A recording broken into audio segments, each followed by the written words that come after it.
Ladies and gentlemen, we welcome you back to the Primetime Rundown right here on the Eastern Observer. Our show is presented to you by Black Cats NYC. We begin our set of summer shows here on this Monday night. Alongside my guys, Ian Schraier, Mike Szabo, I'm Joey Jarzynka. We cannot thank you enough for making us a part of your Monday evening here on June 6th. And Ian Schraier, good to see you again, sir. It's been a long time since you and I, and even Mike as well, have been on this podcast. Think like late April or mid-April was the last time that we were all together. Yeah, it feels like it's definitely been a little bit. I feel like the last time we had a show, Mike Szabo was still being born.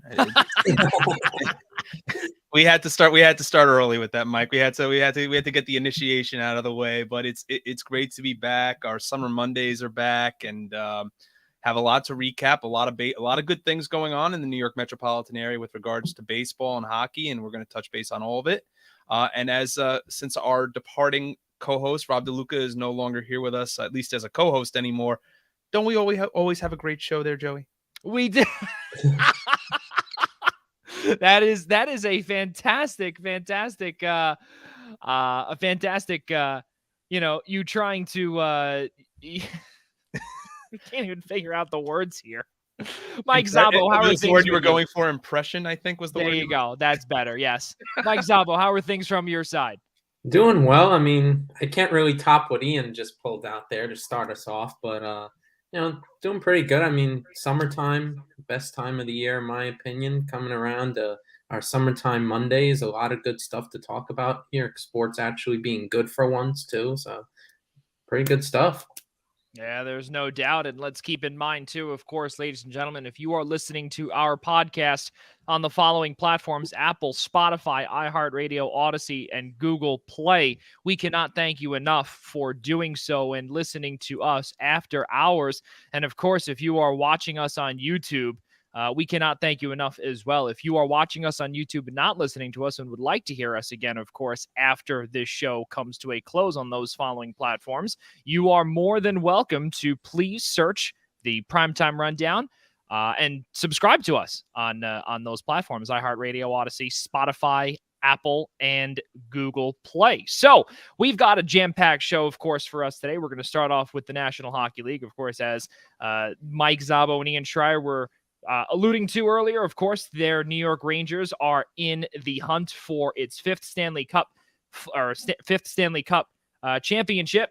We'll see if they can get that done, but Tampa Bay, the defending two-time champions, are standing in the way. We'll also be previewing the Colorado and Edmonton game number 4. Colorado is just one win away from advancing to another Stanley Cup final for them. They have to just win one more against Edmonton. The Yankees and the Mets, of course, have been absolutely lights out in Major League Baseball. We'll be discussing that. And, of course, we will be talking about just going a little bit south on the I-95 and taking our turn to the city of brotherly love and seeing what they have been able to do since firing Joe Girardi. Guys, let's get things started here on the Primetime Rundown. And, of course, let's get things started with the New York Rangers and the Tampa Bay Lightning. And what we got a chance to see yesterday was the New York Rangers come out by a score of 2-0, and then Tampa Bay doing what Tampa Bay does.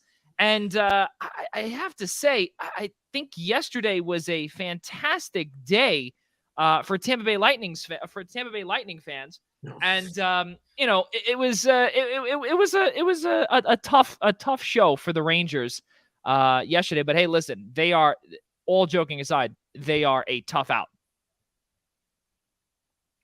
Yeah, I'll take it first. I mean, the first two games, I mean, as good as dream of a start as you could think of for the Rangers in this series against Tampa Bay. You always have that debate of rest versus rust, and certainly Tampa Bay came in with plenty of rust, and the Rangers just jumped out to a great 2-0 lead, took advantage of the home ice early on in this series where they've been fantastic for pretty much this entire playoff run inside MSG.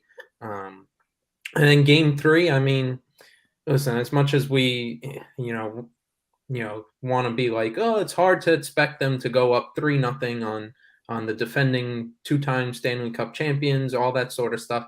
Game was right there to be had. That one hurts. It's certainly, not a detriment just yet, but that one hurts. You got Tampa Bay to take 2 bad penalties for a team of that caliber. You took advantage of it with, in my opinion, the most deadliest shot in hockey, and that is Mika Zibanejad's one-timer, which, I mean, God, on these power plays recently, they just really try and force feed that, but it works.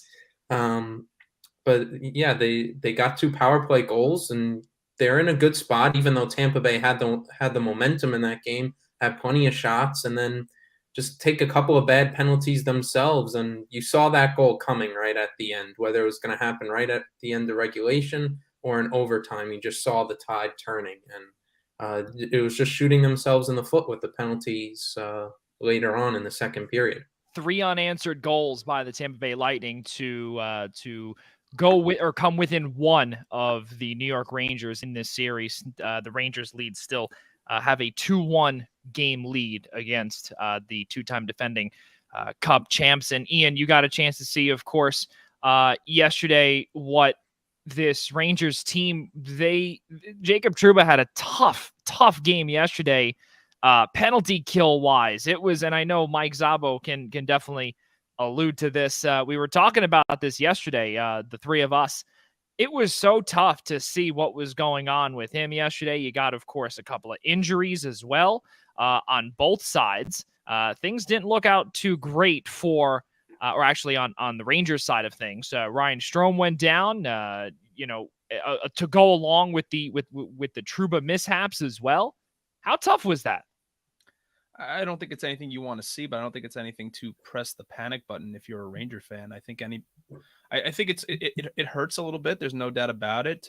I think the New York Post this morning was a little bit outlandish in their headline, saying the Rangers had a chance to bury the Lightning, and now they're kind of right back in the series. Yeah, when you're up 2-0 in Game 3 on the road, you've got Shesterkin in goal. The team is playing, you could argue, since Game 5 against Pittsburgh, has been playing like just a cohesive unit. They look like the fresher team on the ice, despite Tampa Bay having the 9 days off. But at some point, this Tampa Bay Lightning team the tide had to turn. I mean, and this is no knock on Vasilevsky either. I mean, they're missing Braden Point, who's arguably their best scorer on the ice at any given night, especially in the postseason with the reputation that he's developed in Tampa. But guys like Palat and Stamkos, I mean, listen, if you look back at Game 2 when the Rangers held on for that 3-2 win, I mean, if not for Shesterkin's outstanding play, Stamkos probably sends the game to overtime. So there's been a lot of, hockey is the definition of being a game of inches. And, obviously it's a little discouraging to see them lose when you're up 2-0 early, but you are playing on the road. Obviously Vasilevsky's play got a little, blocker side got better as the game went along in Game 3. And obviously Game 4 can be a big momentum changer. But, if you're a Ranger fan, also, you're hoping to steal one in Tampa and have an opportunity to win Game 5 at home. If not, you still have home ice the rest of the series. I'm not trying to say, hey, listen, this series is going 7, but I think any hockey fan or Ranger fan or Lightning fan probably says to themselves right now, they could probably see this series going the distance because both these teams are just so talented. How tough is that, though, especially for for not only for your momentum, but also for the mentality too, Mike, when you go up 2-0, not only in the series, but also in game number 3, you go down with Ryan Strome, and then afterwards, then you have some issues with Barclay Goodrow for a little bit. He eventually came back in. Gerard Gallant does say, the head coach of the Rangers, that he is quote unquote likely in for game number 4. And especially with the New York Rangers' face-off woes, we do know about that. Ryan Strome is one of their best face-off men, aside from Mika Zibanejad, who played fantastically yesterday and was able to win those face-offs. That's a big deal, especially for this Rangers team, who they don't have a lot of success in the circle. Yeah, it's a big part. I would say the one thing really to that with the face-offs is Tampa Bay isn't the best either. Yeah. So it's really what's going to win out there, what matchups you really want in that position. Andrew Kopp has been pretty solid in the face-off circle in a couple of games as well. So there's that. But definitely, I think the goal for Rangers fans was probably, you're looking for a split. They're still in line for that, but obviously there's going to be so much more on the line in Game 4. The atmosphere in Amalie Arena is going to be insane, knowing that they have a chance to tie the series and they're really right back in it. But mentality-wise, I feel like the Rangers probably wouldn't mind losing some of the games because it seems like they play better when under pressure, or like they have this. Now of course the hashtag is no quit in New York. That reputation doesn't really bode well when you're ahead in the series or have a big lead in the series. So I feel like for whatever reason, maybe not really in the numbers or whatnot, they just play better or play with a better edge when the series is closer or they're behind. So maybe it gives them a little bit more of a reality check. So maybe it sharpens them a little bit more, knowing that if they lose Game 4, they were on the other side of this. Like they were down 2-0 in the second round series against Carolina, and Tampa's trying to do exactly what they did a couple of weeks ago. So they've been on the other side of that. So it gives you a little bit of lesson learning there, but you also know you've drawn experience on being down 3-1 in the first round and being able to come back from that, being down twice in the Carolina series and still able to get to this point. So as much as I think it can hurt their mentality, I think it also helps giving the identity of this year's team. Yeah, there's no doubt. And something else, too, keep in mind, this New York Rangers team, they have not led in the series, in any series, until they played Tampa Bay. Keep that in mind, too. They also lost game number 1 against the Pittsburgh Penguins in triple overtime, which may seem like a year ago. Mike was not born yet when that game happened. But, think about it, right? This team, as you brought up, their mentality is to play from behind. They've done it the entire time. Now they're ahead by 1 game right now. They were ahead by as many as 2 before game number 3 began. But it's really tough. It is 100% tough because when you say that, no quit or anything along those lines, and you have the players now when you're up ahead, I think the experience too, now that they're beginning to build, they might be able to, I wouldn't say that it's 100% quality that they are adding, that mental experience, that playoff experience, and that conference final experience, which we saw for many years with this Tampa Bay Lightning team, where it took them a lot of years to get to where they are today. Mm-hmm. And now the Rangers are just beginning to build that or build up on that. Ian, go ahead. Yeah, I think, Joey, what you're saying is the Rangers are starting to scratch the surface of their potential, and I still have not stepped down, I guess, from my opinion, from the opinion that I think most Ranger fans should have, is that this year, believe it or not, that they're 2 wins away from going to their first Stanley Cup final since 2014. Is that they're still playing with house money. That's the funny thing. They're one of the youngest teams in hockey. They're up 2-1 still in the series on the 2-time defending Stanley Cup champions. Going back to your point before, Joey, about the faceoffs, there's 4 teams left in the race for the Stanley Cup. The 2 worst teams at the faceoff dot are that are remaining in the playoffs are the New York Rangers and the Tampa Bay Lightning. So the Rangers, it's not exactly what you want to see on faceoffs, especially on offensive zone faceoffs.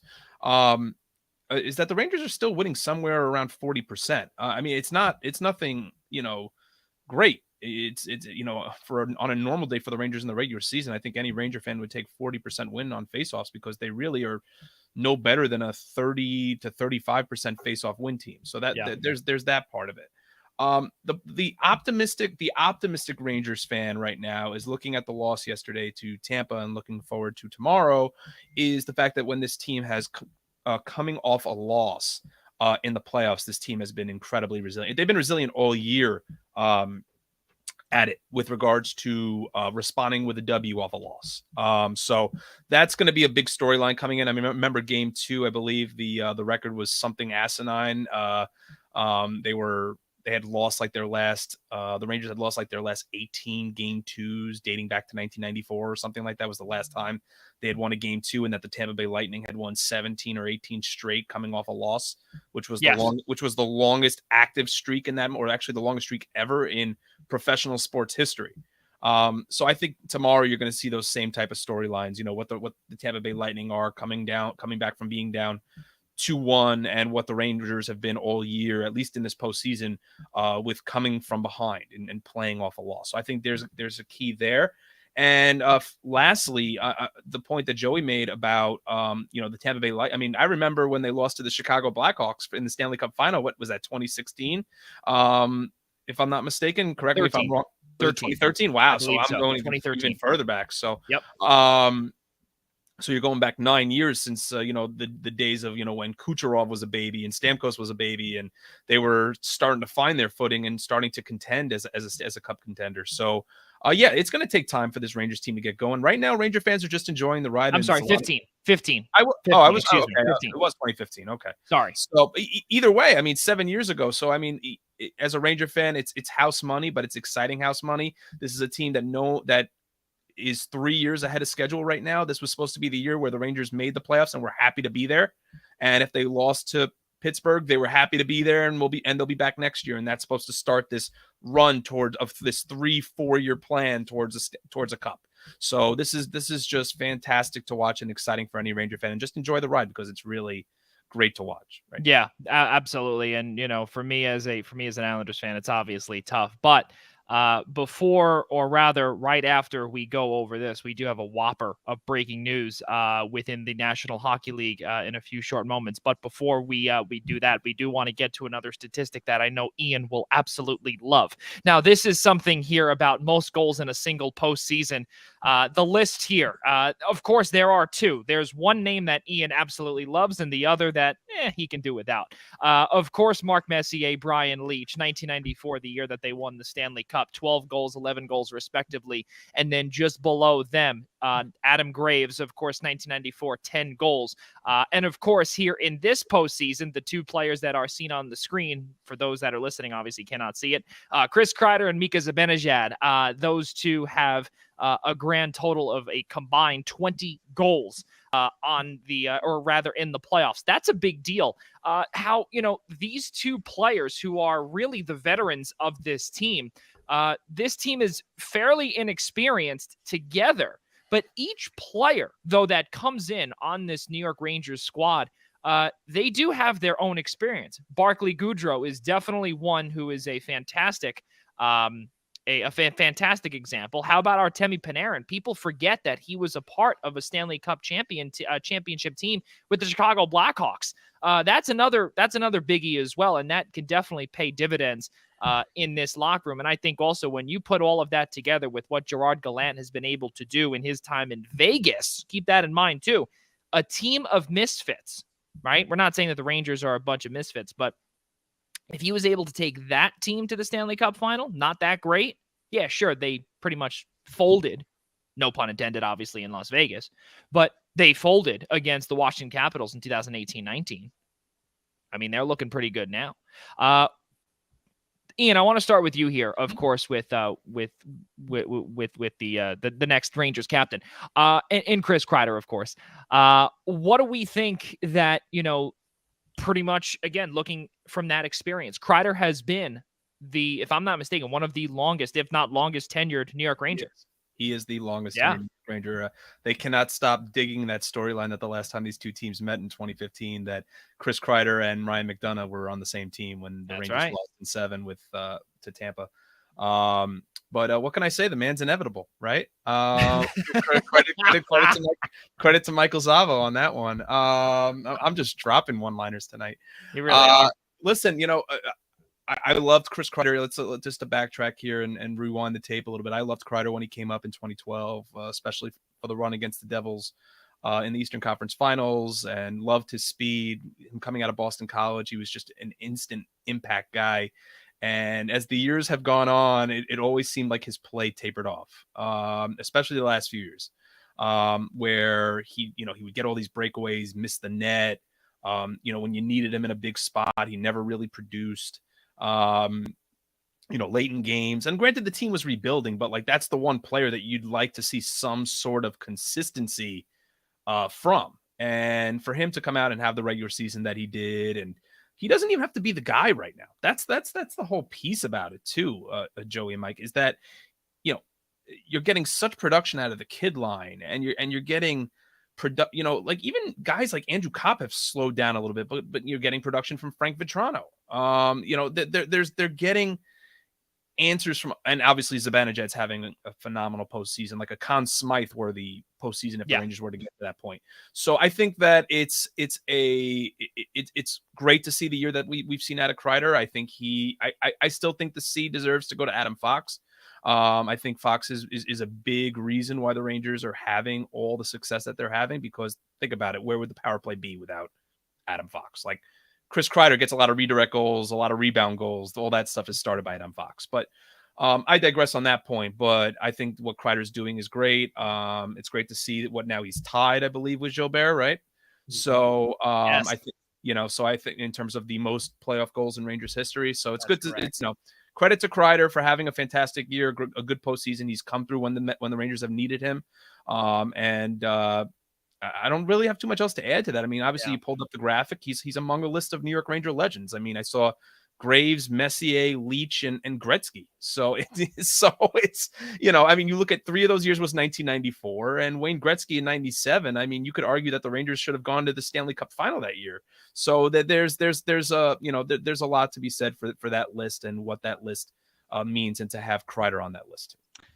Well, with that being said, of course, Mike Szabo, for you to see your first Eastern Conference final, of course, how is it where, where you see these players, of course, and just like as I did say, the youth to go with the veterans, it doesn't always happen.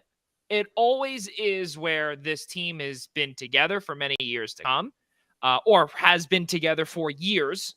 And then they eventually get to this point, and it takes a few years. They usually get knocked out in the first year, but something that folks may not remember is that the New York Rangers did make it into the bubble back in 2020. Now, yes, it may not have been. Well, hold on. Well, now hold on a second. Now, remember, is that you can go into it, right, with some of the players that you've got there, right, which a majority of those players are still on this team. Majority of those players are still on this team. Not Tony DeAngelo. And let me ask you this. Do you even know who that is? Of course I do. Thank God we beat you don't make it fun. Series. You don't make it fun. But in 2020, though, keep in mind, we did not go, any team did not go up there as a non-playoff playoff team. The New York Rangers went in there as a quote-unquote playoff team into the Toronto bubble. Granted, they got swept by the Carolina Hurricanes, but how much? Now, and I'm going to put the both of you on the spot here before we head to our whopper of a breaking news. How much did the experience from that also have on this team today? Mike first. I would say it had an impact, because certainly just an ego as a professional athlete, you got swept in that sort of situation. Never feels good, whether, at any point in their careers. Certainly guys who were just coming into the league, and, that conversation always from professional sports, guys getting drafted, coming from, winning programs collegiately or whatnot, it's a strange experience for them, and especially dealing with COVID and whatnot through the midst of all of that. They certainly had to take some lessons out of that. The ones who are still on the team from that year, of course. So, and a good majority of them are. I mean, the difference, of course, was you had a different coaching staff then. So, new coaching staff comes in, different lessons, a little bit of different playing philosophy.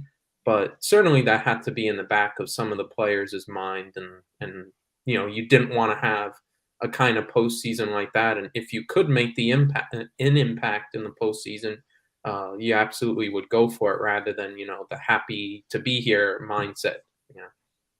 Yeah, absolutely. And again, when you look at what that team was, for the majority of those players, when you look at some of the skaters in the playoffs, Panarin, Zibanejad, Kreider, Strome, Trouba, Lindgren, the list continues on. Capo Caco, Filipino, Adam Fox, those players were all up in that bubble. Now, again, it was a qualifying round, whatever the case may be. Really, really crazy stuff to see up there. But also, too, with that experience that Gerard Gallant has from that 1 year with the team of Misfits, can definitely play dividends as well. Really crazy stuff, fellas. Ian Schraier, your final thought. I mean, when you look back at the bubble in 2020, this was a team that was still a couple of years away. They did not play with the same type of grit. And I can't believe I'm going back to that word after every Ranger fan was, I don't want to say blown away, but was really thwarted by that word and didn't want to hear the word. Oh, well, we need to get grittier. That's the answer, supposedly, according to our, Jim Dolan, who was not supposed to dip his hand into the New York Rangers and just stay with the Knicks. And it's crazy to ever say that Jim Dolan's right about anything. But I mean, in this situation, his philosophy, along with new general manager Chris Drury, is that this team needed to go out and find players that were going to be physical and find a head coach that wasn't, that's why they acquired Ryan Reeves. And that's why they went out there and acquired guys with cup experience and know how to play defense and kill off penalties, because that was a big problem for the Rangers. Rangers couldn't kill off penalties. The Rangers could not stop a team when it counts. And that's why they went out there and got Barclay Goodrow and Sammy Blais and when at the trade deadline acquired Tyler Mott. And obviously you had Reeves there, as I had mentioned before, as just your big bruiser and the guy that could just push guys around and say, that the Rangers weren't going to be bullied. I mean, a lot of that went back to the whole regular season series last year against the Islanders, where that fourth line with Matty Martin and Cal Clutterbuck and Casey Cizikas would just push the Rangers around, and the Rangers had no answer. They would just try to break out with odd man rushes, and against a team that traps so well the way the Islanders do, the Rangers couldn't really do much. Yeah. So I mean, obviously, so much credit goes to what Jeff Gordon and John Davidson, JD, accomplished post writing the letter of saying that we were going to rebuild and that it was going to take a little time. And I thought it was going to take longer than 4 years, but listen, they were true to their timeline. A lot of these kids are stepping up in big spots. They were not ready 2 years ago. I mean, they did not have Lafreniere 2 years ago. Kako was in year one. Yep. You had Shesterkin starting the first 2 games basically of his playoff career, if you want to call it that. There were just so many. Adam Fox was it in year one. Yep. There was just so many question marks. I mean, these question marks hadn't been resolved until just this past, you could argue, just this past summer. Yeah. And really the draft or 2 leading up to this past summer. So I think this is this is a team that's finding its identity, and we're seeing the dividends of it now. Yeah. Well, ladies and gentlemen, we continue on here with our National Hockey League talk. Before we get into our preview of game number 4 and also our full entire recap of the Edmonton and Colorado series, a whopper of breaking news as well. We do see you, Al Carl, there. We do see you, but, we do see what you had just written down there. That was from before we saw that. Thank you for bringing that in there. His one little comment there, K'Andre Miller has been really solid in the playoffs. There's no doubt about that. That's no doubt.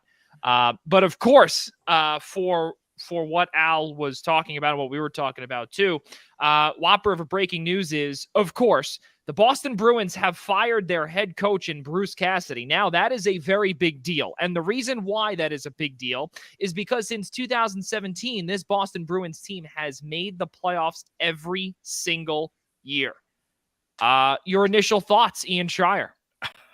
I'm blown away. You can make the argument, though, they made the playoffs every year under Bruce Cassidy, but this was probably the 1 year where they weren't supposed to. This was a team that felt like was at the tail end of that identity line with Bergeron and Marchand and Pasternak. And, there was all that talk that Jake DeBrusk was going to be on the table via trade. They had acquired Taylor Hall, 2 seasons ago as a deadline piece, and from Buffalo. Yeah. So, I mean, I think that you had to see some, and you can't even call it a regression. They made the playoffs. I mean, the Eastern Conference, arguably with regards to notwithstanding the run by the late run by the Islanders to try to sneak into the playoffs at the end of the year, was set in February. I mean, January even. I mean, it was just a matter. I remember reading tweets like it's the Eastern Conference. It's set. It's just a matter of who's going to, where playoff positioning is going to move around. And I remember I was at TD Garden on Black Friday and seeing the Rangers play the Bruins, and the Bruins didn't look themselves. I mean, they're without Tuukka Rask anymore, and obviously Swayman and Linus Ullmark did a real nice job filling in for a Hall of Fame goaltender. But I think this move really feels like a change of pace, and that I think the Bruins are eyeing rebuild, and I don't know. Ooh, really? It might be. It real might be. I mean, are you at least in the slightest way, Joey, a little bit? I mean, I'm not talking that they're going to dip off the dip off the standings, but I mean, you can't tell. I mean, after the year that they were probably projected to have with no Tuukka Rask, there were names out there that were being floated around as trade possibilities, and I'll throw the question back to you, Joey, that maybe the Bruins weren't looking at that route potentially. Well, it's tough, especially because this team has not underperformed as well. But keep in mind, too, 2019, I believe it was, they were blanked in Game 7. I think it was Game 7 or right against St. Louis Blues, right? Yeah. Yeah, Game 7 where they didn't even show up. 2-1. 2-1. Well, right. Well, blanked until like late in the third period. Mentally, they weren't there. They barely showed up. In getting that Game 7 of the Cup final. I don't think they're going to be, I don't think they're in a rebuild, especially when you sign guys. And this is, we'll be talking about this in our free agent frenzy show and our draft show when we break that down. But just initial reaction, of course, when you look at your defense, when you just re-sign Charlie McAvoy, Hampus Lindholm, Brandon Carlo to these big deals for the latter, of course, Brandon Carlo, lucrative $4.1 million times 5. It's tough to say that this team could be in a rebuild, especially when you have a set defense of 8 guys signed, and that takes up $31.5 million of your cap. To me, that does not look like a rebuilding team, especially when you have a Pasternak, a Taylor Hall, a Charlie Coyle. This is a team with the same identity for the last more than 5 years. This goes back to pre-Bruce Cassidy and when Claude Julien was the head coach. Mike, do you know who Claude Julien is? Yeah, I do. Eventually, I sense the lie there. Eventually, we'll stump him. Eventually, there's no, yeah. But no, I don't really see. And I think, you know what? I do believe that this might be the changing of the guard for sure. I don't believe that. That's what I think. Yeah. And the reason why maybe rebuild was the wrong way to put it, because the Bruins are going to always be in that playoff contention spot in the Atlantic Division. So maybe to retract my statement. Well, you also lose Patrice Bergeron possibly too. Yeah. Rebuild's the wrong word. Maybe regression is more the term there. Maybe they missed. They're an older team. Maybe they missed the playoffs next year. I think also this definitely might have some possible Barry Trotz things written on it. Thinking that. Yeah, I was thinking. Think about it, right? Barry Trotz has a defensive system that he has brought with him all over the National Hockey League. Nashville, Washington, Long Island. Where is the next stop? Could be Winnipeg, could be Vegas, could now be Boston. I think with what this Bruce Cassidy firing says to me is that I don't believe Don Sweeney, first off, because he's on the hot seat. There's no doubt about it. Ever since 2015, after Peter Chiarelli was a couple of years into being the Edmonton Oilers general manager, Don Sweeney had just been hired. And he whiffed on 3 of those draft picks, right?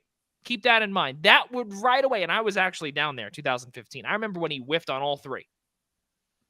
Okay. In addition to that, of course, we have not seen a Boston Bruins team until 2019. that could potentially be this dynamite cup contending team. And I even think in 2019, I almost think it was a fluke. I don't believe that they were good enough to make it there. The identity that they had, it's not what it used to be with this Boston Bruins team. They were this big, always this big, powerful team. Well, Chara. Exactly. Yeah. Zdeno Chara. The guys all the way back years prior. Yes, they had, of course, as you brought up, the identity line. Now you've got Pasternak. Now, you had Marchand. You had Patrice Bergeron. David Krejci, too. Guys down the middle, too. They're missing a ton of that, right? There is this is a different team for Boston. And I think that now Don Sweeney is, because he is first off, general manager, but also his seat is getting warmer. He had no choice but to do this because of what had happened against the Carolina Hurricanes. Awfully tough. But I think also when you look at some of the contracts that are signed as well, and again, I don't want to go into that because that'll be a whole show. There is a lot of parts that don't really fit the mold for this Bruins team. And I think Bruce Cassidy was the scapegoat of all of this. I think that argument. Anyone want to chime in? I would say, honestly, it's probably this firing goes down to currently the most trendiest phrase in sports, and that is, we need a new vision, and that doesn't exactly scream rebuild, or a different voice or something like that. May not always scream rebuild, but I think this is a team, they're still older, but those guys still have some good years left in them. Joey talked about the amount of money invested into the defense. So they're definitely not a rebuilding team or whatnot.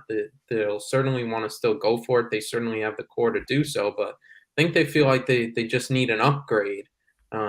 They've gone as far as they can, probably, they feel, with Bruce Cassidy. And, if we want to make the connection, a guy like Trotz is out there on the market. I mean, if you feel like you've reached the level you can with Cassidy, and you got a name like Trotz, who, I mean, his reputation, needs no introduction. Why not go for it? Get the best out of these final years of that identity line that you can, and this team. Yeah, and also let's keep in mind too, that was also my mistake there. Perfection line. Perfection. Oh, I'm thinking of there we go. The Islanders line, right? So yeah, exactly. Yes. Thank you to Carl for that.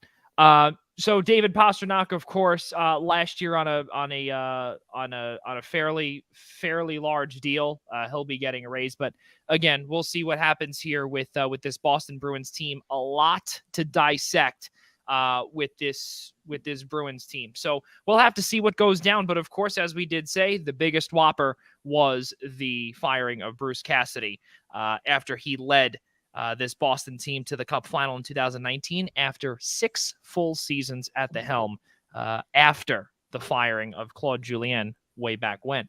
Guys, let's keep on moving forward here. Let's take a peek, of course, game number 4 tonight. 8 p.m. Eastern time, TNT, Colorado and Edmonton. Big deal, of course. Colorado has a 3-0 advantage over Edmonton. And really, really tough to see, of course, what Edmonton was oh so close to doing. And I will say, though, what you're seeing now is just, I think it might be it. I think that they have gotten as far as they could, but they had a lot of great.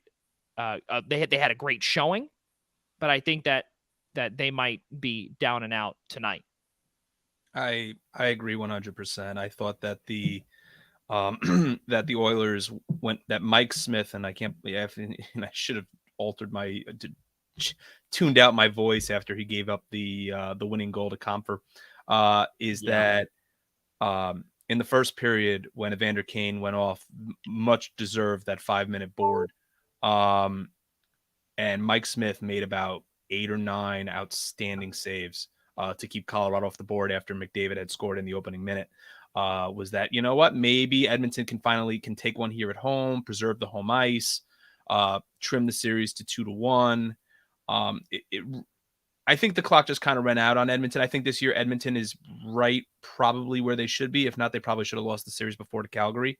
Yeah. I feel like this is the ongoing saga regarding the Edmonton Oilers, is that they're still kind of a two-trick pony with no goaltending. I mean, how far are Mikko Koskinen and Mike Smith going to take you when you need good goaltending, not even good, let alone great goaltending in the playoffs?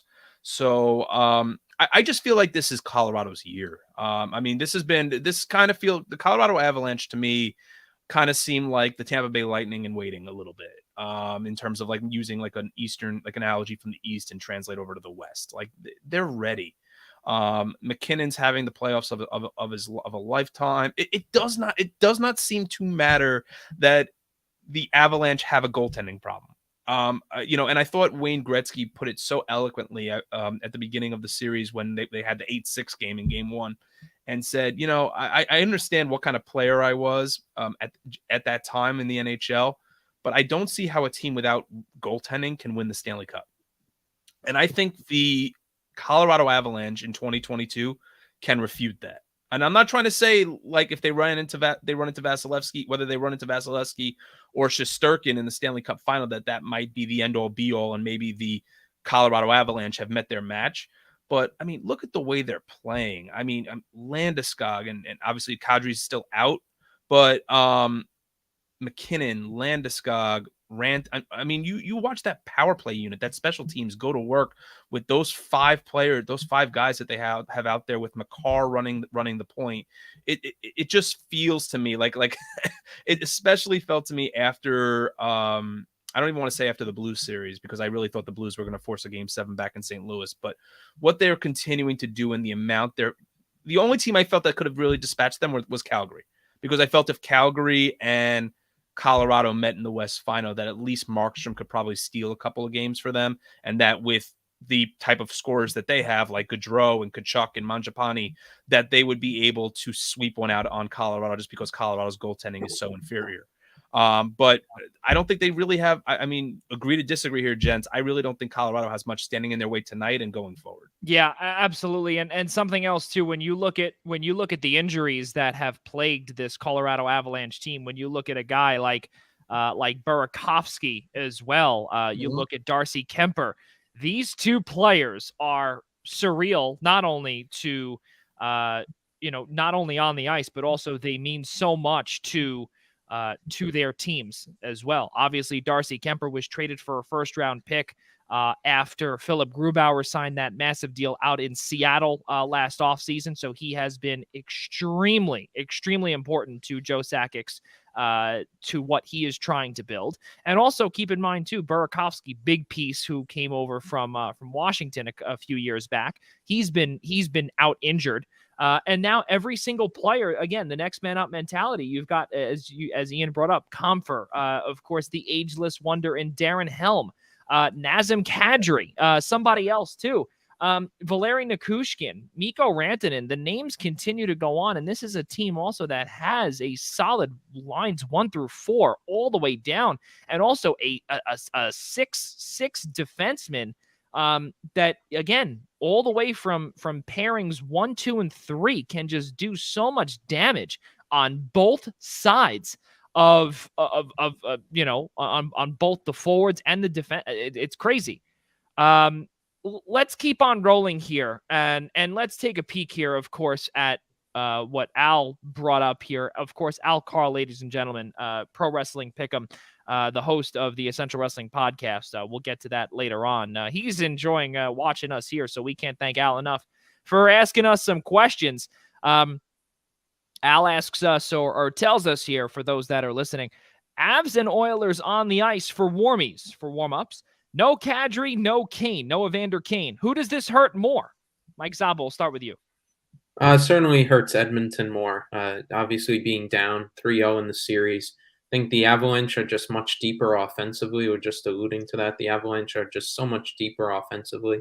than Edmonton, I think. And Yeah. you obviously have the advantage being 3-0 up. We know the record of teams trying to come back from that kind of a hole, whether it happens tonight or it happens later on in game 5 or whatnot. I think it's more of a disadvantage to the Oilers, this absence. Yeah, absolutely. And when you look at also what the offense is all about with this Edmonton Oilers team, Evander Kane fit in really nicely with what Ken Holland was able to do.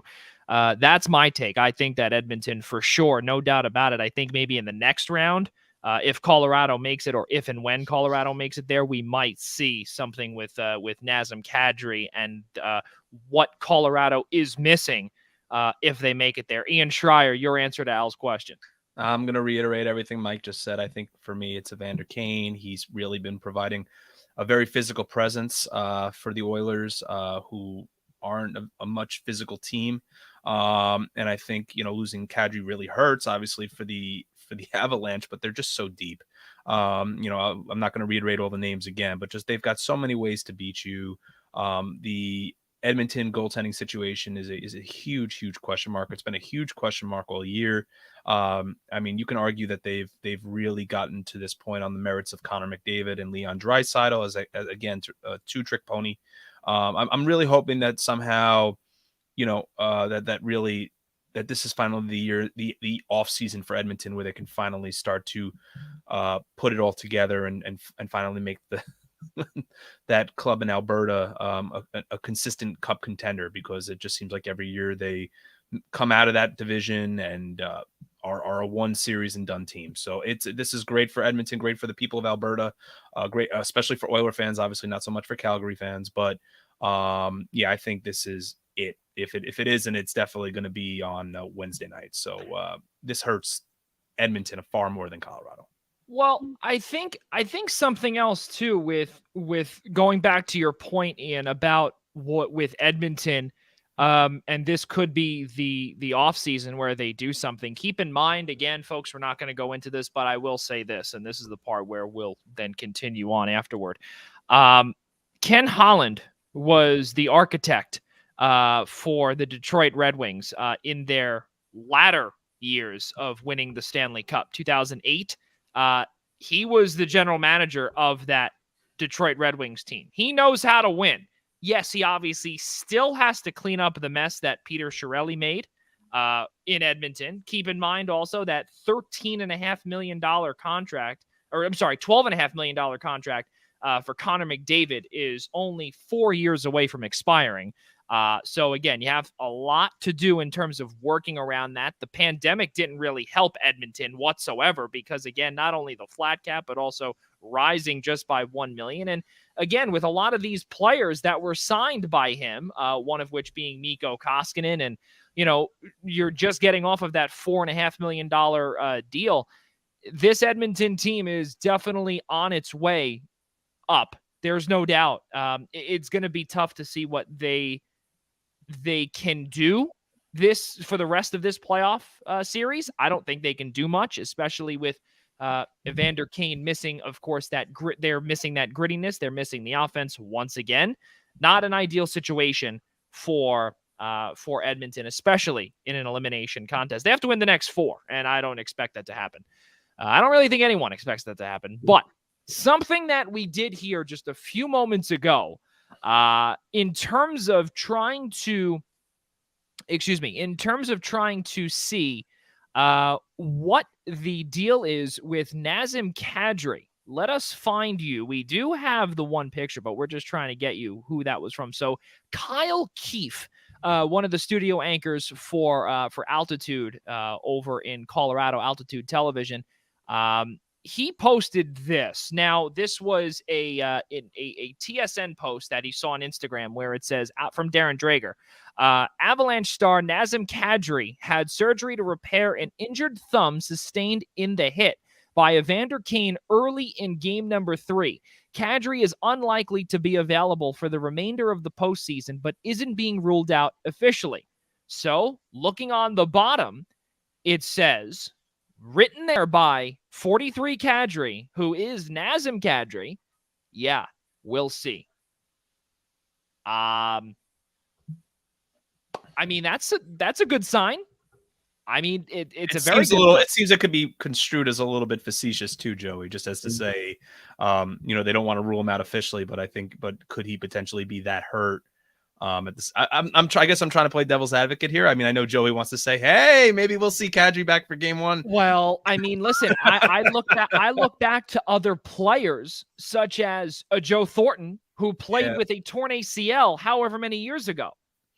You know, he played with an ACL. He played, and there have been other people that have played with broken ankles, broken feet, and they have still played the game of hockey all the way down until they bowed out. Their team bowed out or lifted the Stanley Cup. Well, to take it locally, I can't wait to hear the laundry list that we'll hear on what Ryan Lindgren's been going through, because that's going to be quite a hell of a list. Yeah, exactly. And you know what? To see what he's been able to do, Ryan Lindgren, that is, for a really long time, or it seems like that anyway, I'm pumped to see what happens there. It's well, for Kadri's circumstances, you're thinking if you're Colorado, you're obviously not going to rush him back, and if you win tonight, paired with the Rangers and Tampa, if the series continues to get extended even farther, I mean, you have that much more of a break. Who knows how that changes, or if it gets to a point that it's manageable enough for him to play in the Stanley Cup final. Well, guys, let's keep on moving forward here. Al Carl, again, thank you so much for tuning in here, the host of the Essential Wrestling Podcast. Tuesday nights on our network, 5 p.m. We'll see him tomorrow. But his comment here, a little bit spelling a little off, but that's okay. We can definitely decipher that. If Tristan Jarry can play Game 7 versus New York Rangers with a broken foot, Nazem Kadri can play with a broken thumb. Yeah, that is 100%. I would say true. Maybe I don't know. I don't play hockey, but it might be tough. It might be tough to grip the stick, but I mean, enough tape around it or something along those lines. And then, of course, Al gives us the wrestling portion of it. Cody Rhodes competed in Hell in a Cell last night with a torn pec, fought through a 22-minute match. Did you guys actually see, and I know Al's going to love this because I'm just going to drop a wrestling moment in here. Did you see the picture of him, like the image of him with that? I mean, he was red, black, and blue all over. It's just unbelievable. It was unbelievable. If you get a chance, Google that. Yeah, no doubt about it. But again, Cody Rhodes, torn pec, and 22 minutes. That's pretty good stuff there. Guys, let's keep on moving forward here. Of course, game number 4 will come your way in about, let's see, what time is it? In about 8 minutes time here on TNT. So it should be pretty cool to see what goes on there. Game number 4, I personally believe Colorado will just finish them off tonight. But who knows? We could be wrong. We could be, we'll see. Guys, let's keep on moving forward here. Of course, let's move into Major League Baseball and what the New York Yankees have done. We'll start with them and we'll save the best for last, the New York Mets.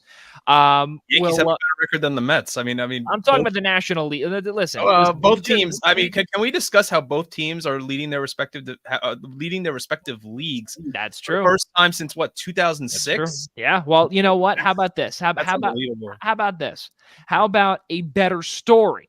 A better story the New York Mets will save for last. How about a better story? How about when are you going to re-sign Aaron Judge? Let's talk about that. Now, Szabo was ready to run Judge out of town on his 9-year deal. Now he's going to have to pay him even more. That's right. Or will Steve Cohen come in and say, "My man, sign this check"? No, sir. No, sign this. Sign where it says, "How much do you want?" Juan Soto in 2024, baby. Yeah.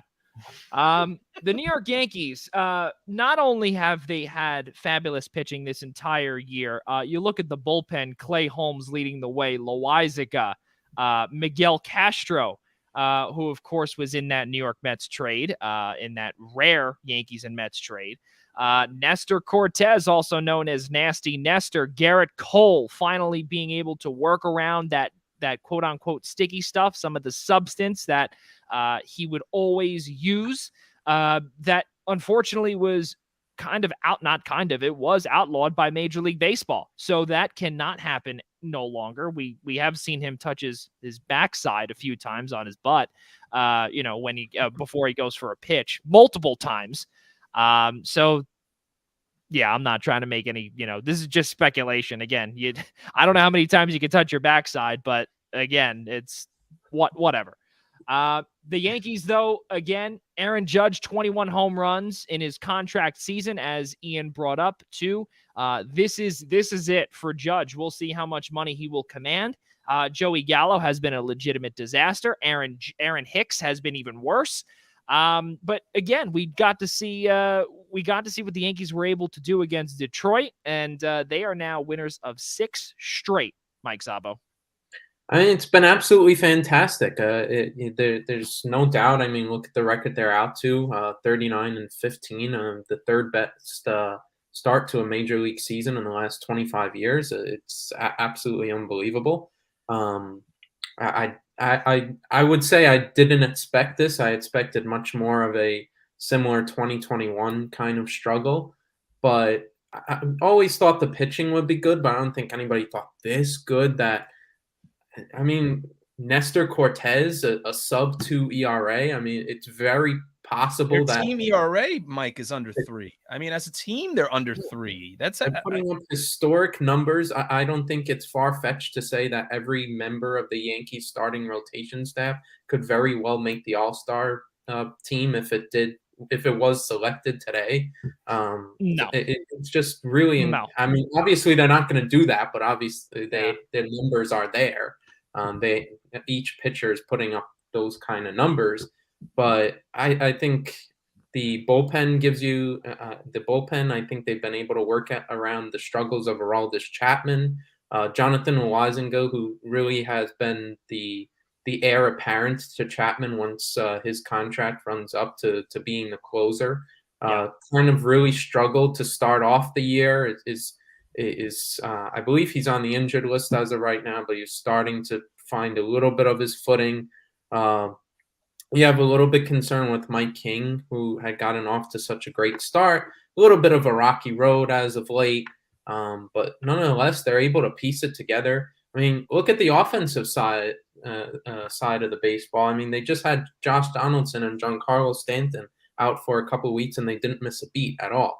I mean, you wouldn't have said that about this team last year. And they have 2 legitimate black holes in their offense in Gallo and Hicks, and they're still able to find a way almost each and every night to be able to pull out the win. And how about the catchers? I mean, the catchers, they went defense first, and Jose Trevino's pulled out some pretty good performances here and there, kind of out of nowhere, a 3-for-4 night here or there. I believe he had a walk-off a week or so ago. So you're even getting, slightly above average, slightly average offense from someone like him in the catcher position. I mean, it's just really good to see. Absolutely incredible stuff what they're doing. Their situational hitting is much better. Runners in scoring position, which was a change from last year. The biggest change from last year, too, was their infield defense. They really upgraded that. I think Donaldson even is performing better at third base than we even thought he would. Kiner Falefa, although he's made a couple of bad defensive plays recently, clearly an upgrade from Glaber being there. And Glaber's defensive numbers have been fantastic at second base, which is what we've been saying. But the Yankees wanted to go on this experiment, and finally they realized it's not worth having Torres there, and finally shook things up in the offseason. I knew a big part of the Yankees being better this year was the revitalization of both Torres and LeMahieu, and we've seen both of them get a little bit back to what they were in 2019 and those years. So that's been a huge part of them. And I mean, we just alluded to the absolutely fantastic lights out pitching. I think the one concern is obviously the outfield and what they're going to do long term. Joey Gallo is just can't really do anything at the plate. I mean, the numbers, he's hitting just as badly as I would at the major league level. Aaron Hicks is legitimately clueless on every side of the baseball this year. Brutal. Is not hitting whatsoever. Situational hitting, the one thing he's there for, to get on base and at least draw a walk. He's not even doing that at all. Defensively, we could go on forever. It's disastrous. Then he's doing stuff like getting caught at second base too far off the bag. I mean, that's little league stuff. Having too much of a lead or not being able to position yourself correctly in a bases loaded situation to run in and beat the tag. I mean, little stuff like that. Just all over the place, he's clueless. The problem is he's being paid $10 million a year, and they're probably not going to be able to do anything until the offseason.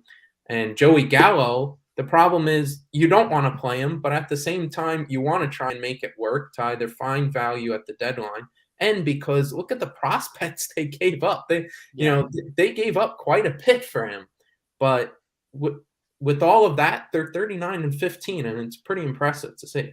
Well, not only that, too, something that you brought up about, or the two of you brought up about team ERA being under 3. How about this?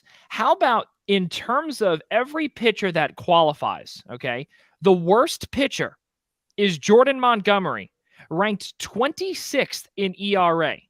Now, keep in mind, the 2 starting pitchers for the New York Mets, and again, this is no knock on the Mets whatsoever, because they have a fantastic pool that we will get to in a few moments. When you look at what this New York Yankees squad has, Jordan Montgomery sits with a 3.02 ERA, the worst out of all 5 starters that qualify for this. You look all the way down and you look and say to yourself, okay, Carlos Carrasco and Chris Bassett, who have been absolutely phenomenal despite their ERA, they have been holding up that pitching staff for the New York Mets. But this Yankees pitching staff is something completely out of the ordinary that we are seeing. And looking, of course, at who the number 1 overall pitcher is in terms of ERA, Nasty Nestor with a 1.50. Just below him, Martin Perez out of Texas, which we'll get to later on. Of course, Texas Rangers legend, Martin Perez. He's really putting up legendary numbers. Ian Schraier, looking and seeing what this Yankees team is doing, and then, of course, saying about what the Mets have done. We'll get to that later. But seeing these numbers are truly like 1996 and 1998 worthy. Were you guys even alive for those Yankees? I mean, I was 12 in 1996, by the way. I remember Charlie Hayes very, very well. I was 1-3. Mike was not even a thought. Mike wasn't even a dream, maybe. I mean, wow. I could talk 96 and 98 Yankees all day long. Even as a Met fan to say that. I mean, let's go back to Mike's point about sending all the Yankees to the All-Star game. How about American League starter Jameson Taillon? I mean, listen, Mike's the one ready to send all the Yankee starters to the All-Star game. So why not leave with Pittsburgh Pirates legend Jameson Taillon? Well, let me tell you something. Now Jameson Taillon, though, keep in mind, though, right, fellas? They took a flyer on him 100%. Last year. Him and Corey Kluber. That's right. And Jameson Taillon, listen, he's 6-1 with a 2.30 in 10 games started. 6-1. Yeah. And it's June 6th. I think the only question you have for the Yankees starting pitching is it sustainable? Yeah. Over 162 games. That's the question. No. I don't see how. No. I mean, we have not even hit the dog days yet of July and August, but as a Yankee fan, you've got to be incredibly thrilled that somehow, again, the underperforming Toronto Blue Jays are 7.5, 8 games back. That's not saying that they're out of postseason contention by any stretch. They should be right there in the conversation. Even if they're not going to be in the division discussion, they're sure going to be in the wild card discussion to at least make the playoffs. But let's keep the focus on the Yankees here for a second. Everything that's going on with the starting pitching is gravy right now for the Yankees. And right now, who wants to pitch to Aaron Judge either? I mean, you don't even need guys like LeMahieu and Glaber to even be hitting 280. I mean, the whole thing is like they're getting on base. They're doing the little things right. Judge is fully taking advantage of a contract year. Like, I mean, I think the last time we saw something like that was Bryce Harper leading into his big contract with the Phillies in terms of the last big contract year that we've seen most recently. I think that, that he's using every piece of Yankee Stadium in terms of how small that ballpark plays to hit just line drives left and right. And as well he should when you have 81 games in that ballpark. But yeah, I think the pitching is the big reason why this team is where they are. Maybe if the starting pitching isn't where it is, that maybe we're having a different discussion today about the Yankees. Maybe instead of being 39-15, they might be 37. It doesn't matter. I mean, they're 24 games over 500. So right now, if you're a Yankee fan, you're just enjoying the ride, and hopefully it's sustainable. I think if you're the Yankees, it's hard to say this because of the way the starting pitching is doing, but come trade deadline, I mean, I wouldn't complain to try to find a solid number 2 to put behind Garrett Cole and stretch that rotation out a little more. I'm not saying you're going to have to part with a big piece and you need to go look at, you could look at, again, not to start MLB trade deadline discussion, but you could, call Arizona. You could, about, I'm blanking out on his name, but you can call the Reds about Tyler Mahle. You can, there's so many different ways. No one's saying you got to go out there and get, give up another top prospect for a frontline rotation starter, but at least try to, I mean, I'll throw this back to Mike here for a second. I mean, do you think that what the starting pitching right now is doing is sustainable, and come July that they wouldn't potentially look to upgrade? Sustainable in terms of this insane numbers, no, but I think they won't regress to a point that it's going to become a liability. I mean, but you also think that right now that if you took the Yankees in a best of 5 LDS, that they can go forward after Garrett Cole with the current rotation they have, and you feel comfortable? Yeah, I would feel. I don't think this is a team that they really lose games in with their pitching. I think last year, even going back to last year, because the rotations barely changed since last year.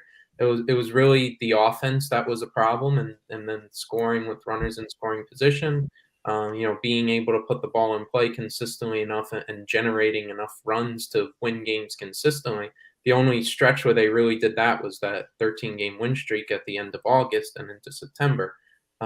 It wasn't really the pitching that lost them too many games under Mac Blake. I mean, the new pitching coach the last couple of years, they've been fantastic.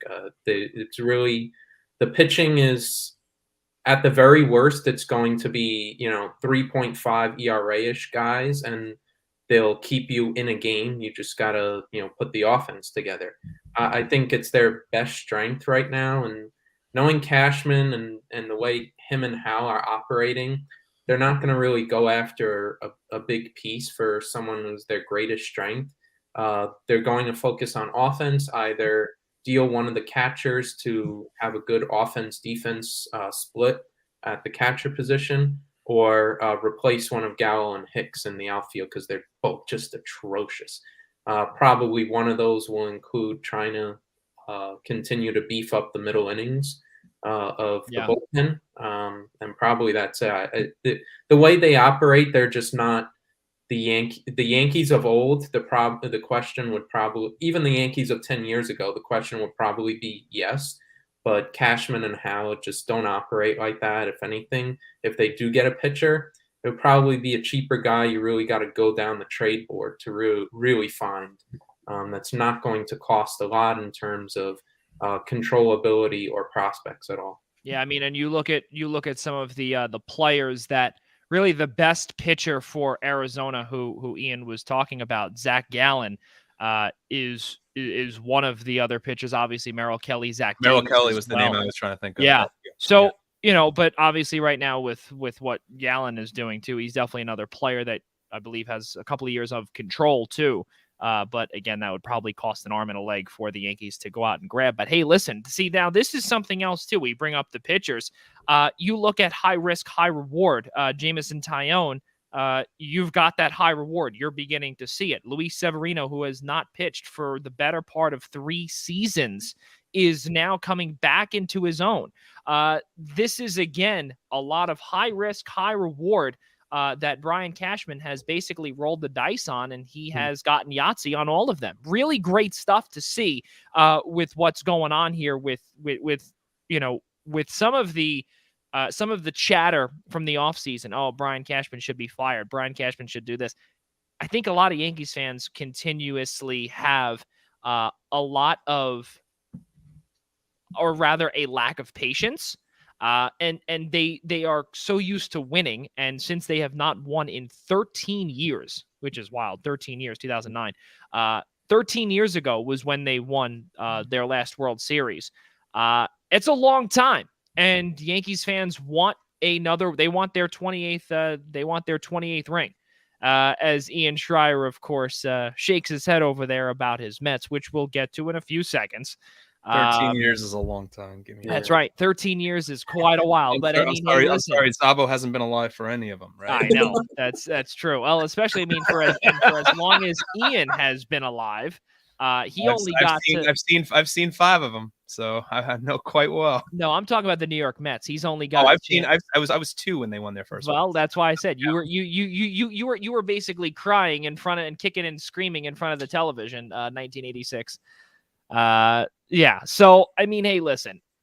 When you look at what this with what this Yankees team has, they've got a lot of players that are high risk, high reward. But now you also have a player who wants out. Miguel Andujar, a couple of days ago, had requested a trade out of the Yankees. Miguel Andujar went to Aaron Boone confidentially and said, well, listen, I'm not getting the playing time. I don't want to be on the Yankees anymore. I want to trade. And apparently it wasn't exactly verbatim, but what it was handled professionally as per Aaron Boone. And I'm guessing that we will begin to see Miguel Andujar slowly play a little bit more to, as Mike brought up about Gallo, to increase that trade value. He might be packaged with somebody, we'll see. But Miguel Andujar probably on his way out of the Bronx. Ian, we'll start with you on this one.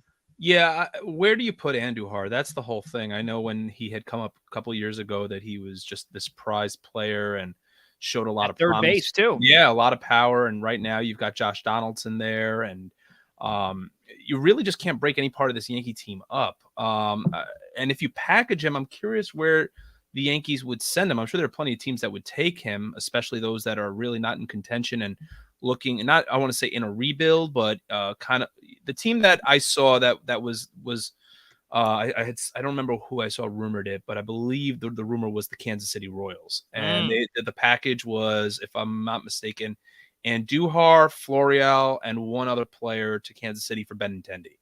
That obviously now resolves the issue of Hicks Gallo, right? You now you can sit Gallo, put Benintendi in right field, and if you want to try to still get Gallo some time, because I just don't think anyone's going to take that money on, to be honest with you. I think he's going to become arguably a 4th outfielder. That's a possibility. But my question with the Kansas City Royals then becomes, what is your trajectory right now? You have a star player in Whit Merrifield. You have a star player that you just called up to begin the season in Bobby Witt Jr. When you acquired Benintendi, you acquired him with the idea that you were going to start to build towards something successful like we saw in 2015 and 2014.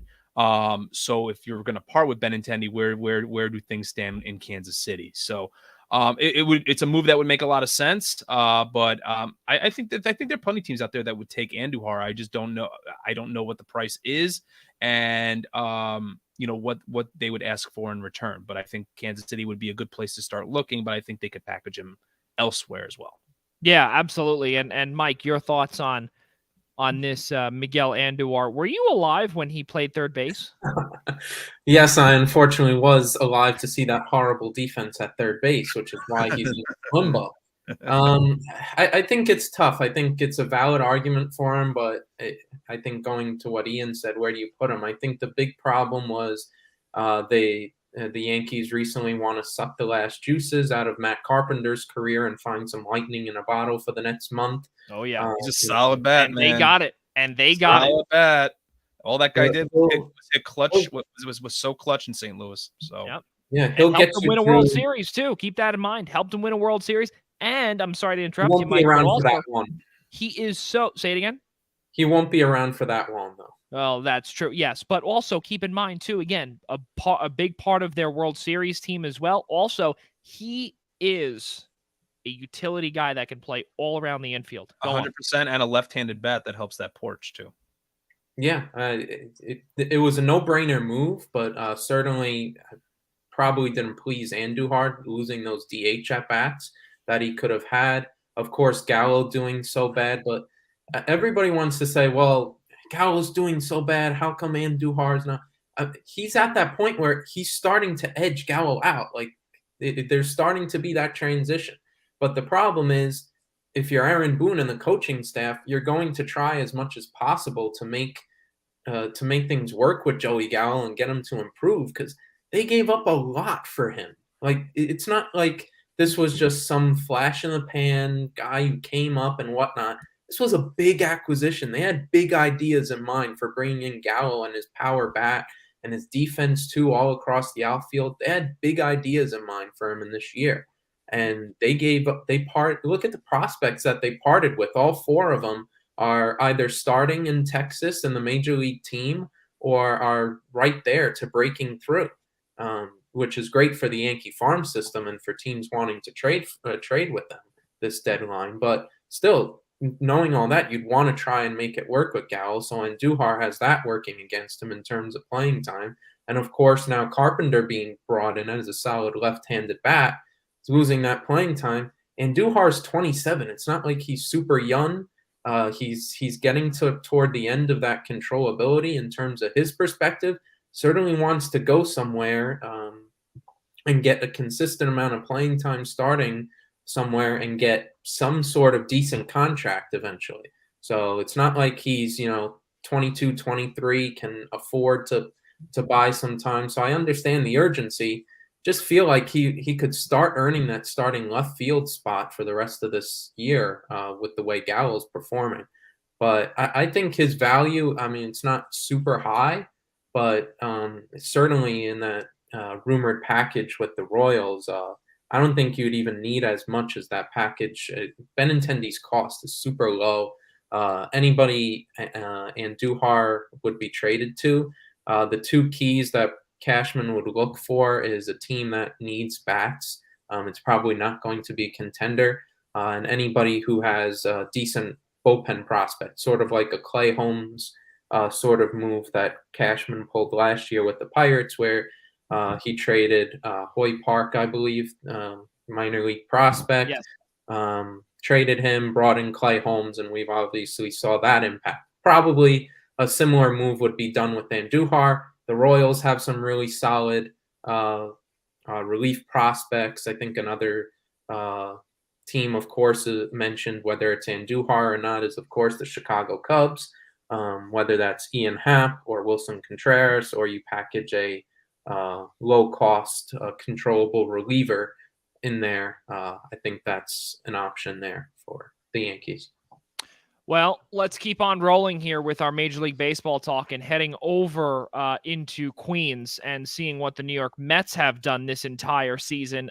It's really been remarkable to see what this Mets team has done. And again, I'm not a Mets fan, but to see, though, just as a general baseball fan, to see the Mets get out of the dumpster fire of the Wilpon ownership and get into not only the winning, but also getting into a complete culture shift. This is no fluke. And I said this actually on a cameo appearance that folks will see with our good friend Peter Biancamano next week. I remember I had brought up to him and in our show, I won't spoil the entire thing, but the big thing and the biggest reason why is the culture change and the investment that Steve Cohen has done with this team, and his fingerprints are all over it. Keep in mind also, he also sacrificed nearly $40 million to get rid of Robinson Cano. He also was able to get some, or rather, Billy Epler, the general manager as well, was able to swing some deals. Chris Bassett, who we brought up as well. Carlos Carrasco, another player last year who was acquired for the Mets. And the entire coaching staff was replaced by Buck Showalter's people, or rather with Buck Showalter and his folks that he's brought in. Truly remarkable. Again, Showalter's a winner. We saw what he was able to do out in Baltimore back in 2000, I believe, 12 or 13, when they made it to the division series. Granted, they did not win, but he made it there with nothing. And now we're seeing what he can do with a whole heck of a lot. Ian Schraier, you're a Mets fan. Let's hear it. Yeah, I mean, I don't know really where to begin with the Mets, but the one piece I will say that I've really harped on with regards to the approach of the New York Mets is the culture shock, the culture change. And the reason I'm saying that as well is because, yes, he ate $40 million of Robinson Cano's contract because he wants to see the Mets be better. Khalil Lee, who the Mets acquired via trade, who they're projecting to be this real good outfielder that they're hoping with a solid bat, star defense, plus defensive ability, was not performing up in Syracuse with AAA. So what did they do? Because he wasn't performing, they demoted him to Single A. They sent him back down to St. Lucie. And now, perfect example, Dominic Smith, okay, yep, who obviously was on the trading block before the season. There was a lot of talk that he was going to get traded to San Diego, that he wanted to go somewhere where he can play every day. And the Mets were giving him opportunities to come in and play. And he was still hitting 188. So what did the Mets do? They optioned him. They optioned a player that only a year ago, or 2 years ago, under Wilpon ownership, you would have thought was untouchable because of his glove and his great 2019 season he had, and even following into 2020, that he was just an untouchable piece. He was learning to play left field, and now he's hitting 188. And where is he? He's in AAA. And now you've got guys like this is what is just boggling my mind as a Mets fan, is to see the culture shock, the change, that if you're not performing, you don't play. And if you're not performing, there's a good shot you're going to get sent down. I don't care how much money we're paying you. Now, granted, I'm not saying they're going to do the same with Francisco Lindor and Pete Alonso, but they're putting the best lineup. And it's crazy because the Mets for years have always been built pitching. The hitting will come, but pitching wins championships. Not necessarily wrong, but now the pitching has taken such an enormous hit. Jacob deGrom, been done since spring training. Max Scherzer, hurt, suffering dog bites to his hand. In addition to the oblique, of course. In addition to the injury that's keeping him on the IL. And now you've got Chris Bassett as your one. Carlos Carrasco is your two. Taijuan Walker is your two. Carlos Carrasco is your three. And now you're patchworking it together with guys like David Peterson and Trevor Williams, who somehow has a 3.32 ERA with the Mets. It's just mind-boggling. I mean, the bullpen is still questionable at times, but more times than not, it's been great. I mean, look, I did not agree, if you want to go back to yesterday's game in LA, with pitching Diaz in the eighth. I understand why, but I agreed with pitching him in the eighth. I would have wanted to pitch him in the ninth. That's my whole thing. Like Lugo, after giving up that near home run to Chris Taylor, went that rest of the inning frightened of pitching in that inning. So I think there's still some question marks to Buck's bullpen management, but 99 times out of 100, it's been good. So it all goes back to the whole ideology of culture change, of the fact that they finally brought in a winning manager. They finally brought in a GM that knows that not maybe so much has a winning background or a winning pedigree, but knows what it takes to just win games and spend money. Because look what he did with the Angels, right? With Rendon and Justin Upton. Granted, it didn't work out for him there because they're still waiting to collect on those contracts in terms of Rendon's contract, right? So I think this is just great to see from the Mets. And they're supposed to get Tyler McGill potentially back for the series in Anaheim. And it seems like DeGrom and Scherzer aren't too far away either. So this has just been a welcome sight. The fact that they went to LA. I've already spoken to a couple people, Larry included, who I saw just commented and said the last two wins in LA after losing the first two games when they faced the back end of the rotation, and instead they pulled out two wins against Walker Buehler and Julio Urias, the 1 and 2 of the Dodger rotation. You got to circle those games right now because they're in the midst of their toughest month of the season, arguably, and we're still at the start of it. And to go out there and still come out, pick up a split after you feel so demoralized after losing the first two to the Dodgers, This team is this team. I don't want to say this team doesn't have doubts, but they're you definitely want to circle those 2 games as we enter a big series in San Diego. Yeah, and not only that too, that'll be starting tonight, 9:40 on the East Coast, so 6:40 out west in San Diego. Mike Szabo, for you with this Mets team, truly remarkable stuff from top to bottom. Yeah, absolutely. And we mentioned this month of June. This is really where in the last couple of years the Mets, obviously, granted, still a long way to go, but this is where the wheels start to fall off the wagon, and they're still able to put things together. And as the phrase goes, with the injuries and whatnot, tread water and still be able. They're not even treading water. I mean, it's thriving really. I mean, they're 8-2 in their last 10 games. It's just fantastic what they're able to put together and how they're able to piece together. And it goes back, like you said, to the culture and how Buck Showalter just knows how to win. You don't have a lot of the silliness and stuff like you had last year with McGill and Lindor, whatever happened with the raccoon and all that. Yeah, McNeil and Lindor. Yep. McNeil and Lindor, whatever happened with the raccoon stuff in the dugout. That weird situation. You don't have weird stuff like that happening, or whatever transpired in the tunnel. And to add to that, Mike, I'm sorry to jump in for a second. Is also the situational hitting for the Mets has completely changed as well. Runners in scoring position and 2 outs and runners in scoring position, totally different. And there's different factors, and I hate to jump over Mike here for a second. It's just that in past years, they ranked towards the bottom of the league, especially last year. They were terrible with runners in scoring position. I think they hit something like 213 with runners in scoring position. I think it was even worse. I think it was like 188 with runners in scoring position and 2 outs. So I think that this is, again, it's and I'll send it back to Mike here in a second, is that they're just doing, and the thing is they're doing the small things well. Like that's the other piece of it, is that they rank towards the bottom of the majors in hard hit rate. I'm not sure many people know that. They're running out they're running out hit balls. They're beating plays. They're stealing bases. Joey Cora's got to be one of the most aggressive third base coaches in baseball, the way he's sending guys. And listen, to his benefit, the gamble's working. So they're just, and they're playing good defense. So I mean, it's everything's just clicking for the Mets right now at the right time. Sorry, Mike. Yeah, absolutely. I mean, offensively, I mean, let's just look at Pete Alonso himself. I mean, we're a third of the way through the season, and he's got 16 home runs and 53 RBIs already.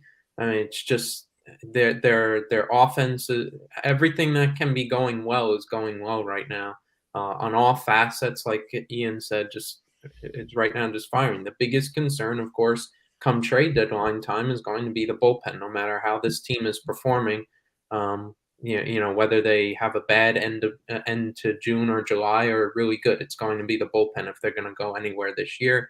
They're really going to have to overhaul it, probably grab 2 relievers at the deadline. I think the Diaz conversation is interesting, matching him up in the 8th, moving him up to the 8th, and knowing where the Dodgers lineup was going into the 8th. I think they were facing the top of the order or something like that. Some of the Dodgers. It was Beth Freeman and Trey Turner. You were right. Yep. Yeah, so that's interesting. If that would be something that happens long term, do they have to acquire someone toward the back end?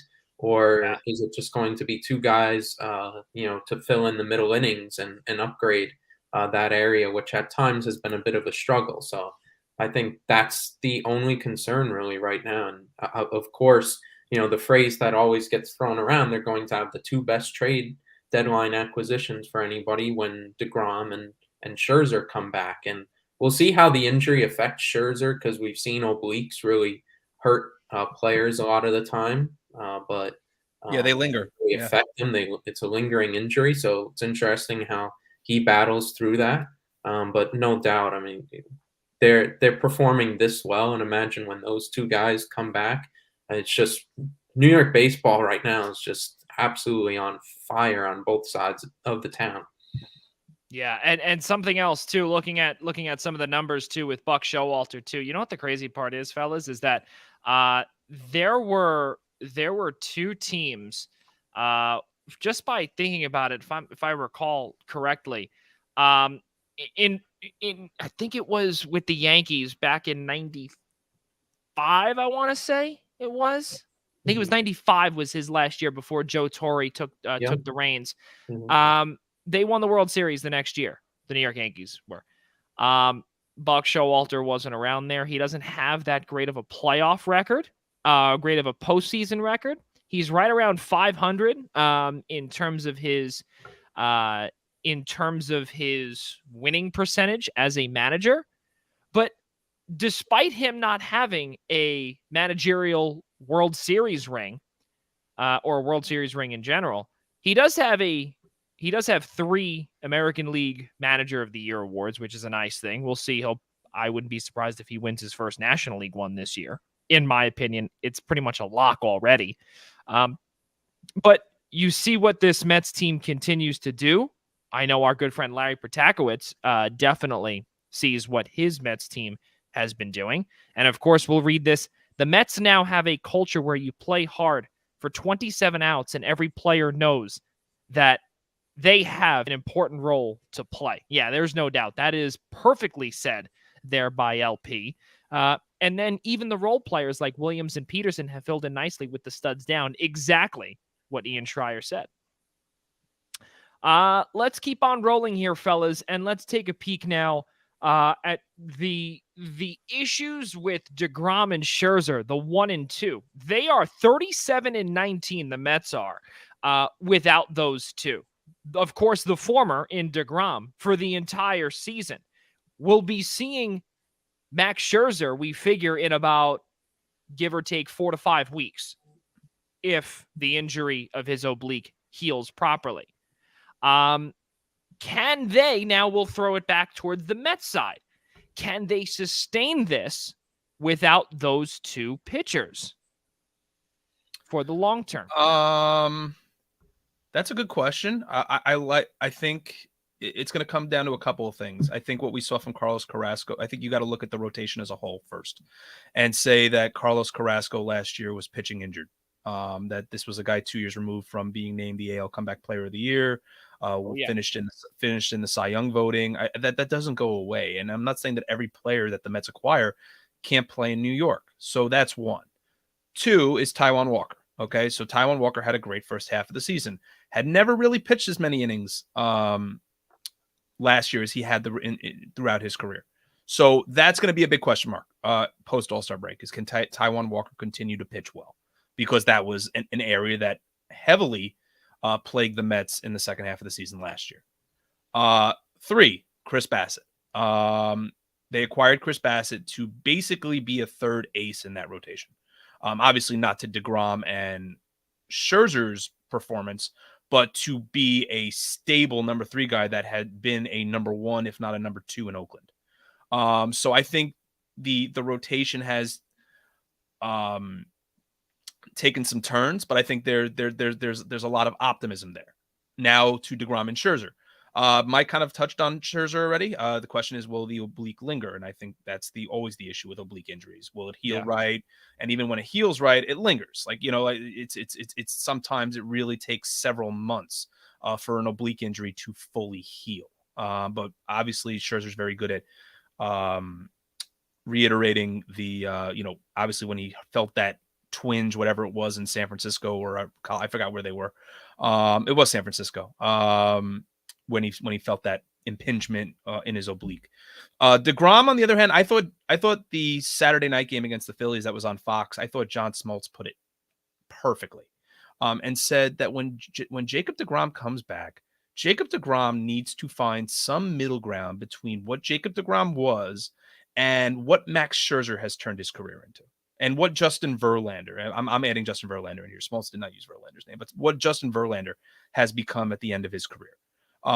Find some middle ground. No one said, he basically said, if you're going to go out there with a violent, in a violent sport where it does so much damage to your shoulder, and pitch max effort 110, 120 pitches, you're liable to do more damage. So instead of pitching to a minuscule 1.02 earner on average, maybe pitching to a 2.24 earned run average isn't the worst thing in the world for Jacob deGrom's long-term health, considering this man has to decide what he wants to do at the end of the year regarding his contract. So I think that's where I stand on if the Mets rotation is sustainable. I think it right now to stay optimistic because of who they have in that rotation. You can argue that 4 of the 5 starting pitchers right now in that Mets rotation have all played significant roles with other clubs, or in DeGrom's role, just the Mets. And if not, I think the Mets are going to acquire at the deadline. I think they'll definitely be active. They've already, in the offseason, discussed with the Reds about Luis Castillo and Tyler Mahle. I think, again, to go back to what we said with the Yankees, I think you should entertain some discussions with Arizona about guys like Merrill Kelly or Zach Gallen. And if not, I mean, listen, I don't think that what like David Peterson and Trevor Williams are doing is necessarily sustainable. But what you're getting from them in the span of, let's say, as an example, like a Jordan Montgomery and a Jameson Tyone, and you can get that for a couple of months while DeGrom and Scherzer rehab injuries, and you get closer and closer to the trade deadline, I think there's a reason to be optimistic. But I think for the big names, the 3 big names right now that compose that Mets rotation, I think there's definitely a reason to be optimistic about it sustaining through the year. Taijuan Walker is definitely, of the guys that are not injured, the 2 key aces is definitely the biggest question mark going into the second half of the year. Joey, can't hear you. There we go. Definitely something. Thank you very much. Especially something to keep our attention on, especially with, as what Mike did say, the New York Mets tend to start. The wheels start to fall off around this time or just right after the All-Star break. So June 6th, they're 37-19. We will have to see, and I think the big turning point, or not even that, but the big telltale sign will be if following the All-Star break, if they can keep up what they have started. There's going to be a lot to talk about here in New York baseball, or in New York sports as a whole, but most specifically for now in the baseball world with the Mets and the Yankees, because they are both leading, as Ian did say, their respective leagues, both the American League and the National League. The Yankees and the Mets are both leading in that category. Guys, let's keep on moving forward here, and let's go down the turnpike. The Philadelphia Phillies, they fired Joe Girardi. The Los Angeles Angels went into town, which the Mets will be facing in a few short days. I believe on Friday, Saturday, Sunday, they'll be facing them. The Mets are out in SoCal. And the Angels have lost 11 straight. After they had a fantastic start to the season, they were, I believe, 9 games over 500 at one point. Now they're 1 game under. Mike Szabo, this is typical Los Angeles Angels fashion, with the exception of they actually started off well. Shohei Ohtani, when he played out at Yankee Stadium, did not look like the Ohtani that we know. And of course, with what he has brought, Ohtani, that is, to the Bronx, has been just a losing pedigree every time that he plays at Yankee Stadium. Good thing the Yankees didn't sign him. Yeah, I think that was his second game at Yankee Stadium, and again, a really bad performance. Even though last year the Yankees still lost the game, where Ohtani just absolutely bombed, giving up 7 runs in the first inning. Thank you, Aroldis Chapman, for giving up a grand slam. But yeah, Ohtani, it's weird that. Just to go off on this side tangent, I guess the Yankee fans will say, especially on the offensive side on the ball, oh, they wish they had Ohtani, oh man. Or I saw the great conversation today that people brought up, is that with how bad the Angels have gone, oh, this is a shame that a player like Ohtani is going through this and all that sort of stuff. He chose to go where he wanted to go. He chose to sign with the Angels. Other teams, including the Yankees, were going after him. He chose to want to be there in that market, and with the Angels. So whatever happens, that's been his choice. The bet's been made there. So that's just that side tangent. But the Angels, really, I mean, their pitching has really punched above their weight, and now it's really coming back down to earth. Parts of the offense just not performing. The defense, of course, has dropped off. Everything that can go wrong has been going wrong lately, and they went from 20. Well, I think you said it, 27-17 now to right at 500. I mean, it's just absolutely shocking the turn that they're taking. Let's go back to, that was my fault there. Went on a full tangent there with the Philadelphia Phillies and the Los Angeles Angels, of course. But keep in mind, too, the Phillies did play the Angels, and the Angels looked like they were really putrid. But now with the Phillies, though, going back to the other side of the initial question, the Phillies had a fun time, and they've been having a fun time against the Angels. We got a chance to see a couple of days ago. Bryce Harper tied up the ball game a couple of days ago, and then Stout with the walk-off shot. Fantastic stuff there after the firing of Joe Girardi. Ian Schraier. Yeah, Joe Girardi to me right now is just the scapegoat of the Phillies' problems, because I mean, we could sit there and go back to his days with the Yankees and say he overmanages bullpens and he micromanages every part of the game. But when you have just a god-awful bullpen and no defense, and even the starting pitching to a certain extent. I mean, Zach Wheeler, I think his ERA is hovering just around 4 now with the contract he's getting. Nola's been, I believe, their best starter, and I'm not sure that's saying a whole lot right now. He's just, I think he's just the piece that kind of falls off to say we need to find change. And unfortunately, the change might be with Joey's favorite general manager, that being Phillies GM Dave Dombrowski, who seems to light everything ablaze no matter where he goes, whether it's been Boston, Detroit, or Philly. I've watched, I believe it's now 10 Mets Phillies games, and whether I thought, again, to go back to something John Smoltz was saying when the Mets were playing the Phillies a couple of weeks ago, and said something along the lines of the fact they acquired Brad Hand, Jeurys Familia, and Corey Knebel should give them all the bullpen help they need. And I don't know what he was smoking when he said that. Brad Hand really hasn't been good in 3 years. Jeurys Familia has not been the same pitcher since Connor Gillespie took him deep in the 2016 wildcard game. I mean, Corey Knebel really built up a nice piece in Milwaukee, setting up for Josh Hader and claiming his own closer role in Philadelphia. But listen, I bought into the Phillies. I did. I bought into the Phillies. You had Joe Girardi.